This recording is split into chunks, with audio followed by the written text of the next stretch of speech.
Hi there. Guess what? We're going to do number 4 today. And you go, number 4 what? Okay. I'm talking to you about ingredients for success. Everybody wants to be successful. I do too. Everybody does. That's because we're made in God's image and his likeness, and he is the totality of success. But we do have to have a few things added to, and we have to have some things fixed. And, in the Old Testament, I heard this about the oral law of the Hebrews. They said about the law that I just read this that they said that they would take like sandpaper, but it wasn't sandpaper, but they would take the sapphire stone and it would like fix the stones to make all the stones fit together exactly because they didn't have all the stuff we got. So guess what? I'm gonna be sandpaper today. And it's gonna help you though. It's gonna make things fit together better in your life than you've had it before. And so, because we do have to work on the rough edges. And don't you know that I know what I'm talking about? Because I've had a bunch of my rough edges knocked off. Now I got a bunch more to go, but I have had a bunch to go. So we're going to talk about Second Peter chapter 1 in the Amplified Bible and how to have faith that is active to the point to where it is powerful enough to start changing things inside you and me first. Then we can start using our faith on stuff on the outside to change that. So we're talking about, and I don't know if you've ever studied this, but these are real ingredients for success. It's virtues, it's the divine nature, what you got from Jesus Christ when you got born again.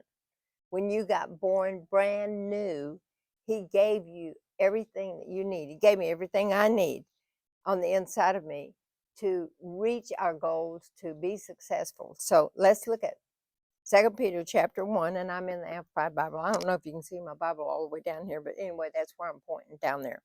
And so in my lap. So we're going to look at chapter 1, and we'll look at verse 4, and then we're going to go down really fast because we got so many of these. Um, Through precious and exceeding great promises, we can escape from things that that are besetting us, that are setting us back. Hebrews talks about we got this great race in front of us, but then sometimes we got stuff hung around our ankles, weights and sins that so easily beset us. And so that's what we're going to talk about here, how to get rid of that stuff. And so in verse 5, it says that we're going to have to take this divine nature that God has given us and we're going to add to it diligence. And we got to learn to be diligent. But diligence, some people like, have you ever noticed how disobedient people are now and how lazy some people are? Well, diligence really helps you. Diligence makes you happy. When you set a goal and you reach it, it really is fulfilling on the inside. Hey, I stayed with it to the very end. I was able to do it.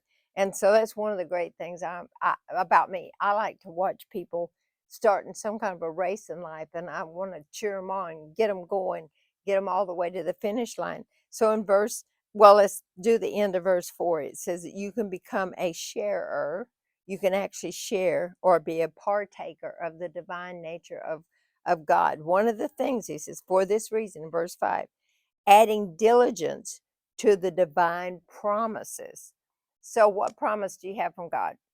What is he said, hey, you can do this, or hey, you can become, I'm not talking about other people, hey, you can go marry so and so. I'm not talking about that because that has to do with other people's will. I'm talking about what he's put on the inside of you, adding diligence to the divine promise. What promise is it that you're trying to get? Divine promises. Employ every effort in exercising your faith.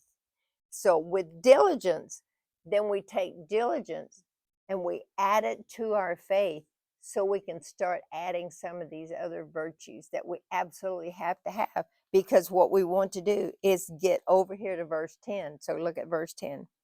Because of all this, and I didn't preach all this, okay, but because of all this, brethren, be more eager to make sure and to ratify and to strengthen and to make steadfast your calling and election. Now, listen to this. If you do this, you will never stumble and you will never fall. Look at this. Just from start with verse 1 and go all the way to verse 10. there's things that we can add to through diligence. We can add certain things to our faith, to this divine nature, to the grace and the truth God has given us. And so this is where we end. Now, I like ending here. You're talking about success. You will never stumble and you'll never fall. So that's my encouragement for you today. There is a place that you can get to in your life where it can just be smooth sailing. And people not going to rock your boat. They're not going to make your boat float. You can get to the place to where you're like, okay, I know how to do this. I'm steady getting it.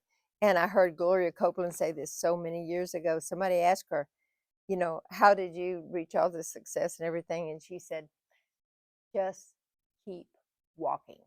And so when you do 2 Peter chapter 1, you do that, those first few verses there, you can just keep walking towards success because you already have it in you.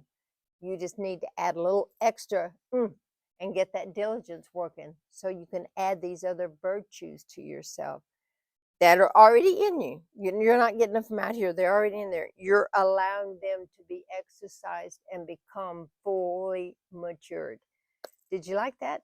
Thank you for being my partner. Thank you for praying for me. I can tell some of you guys have really signed up and started praying for me and for this ministry.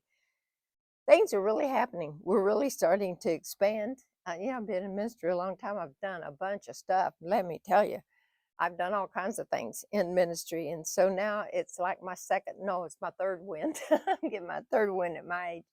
And so you're helping me reach that goal. And we're reaching the entire world, the whole world. I want to reach the whole world with His blood speaks, the most powerful weapon we have.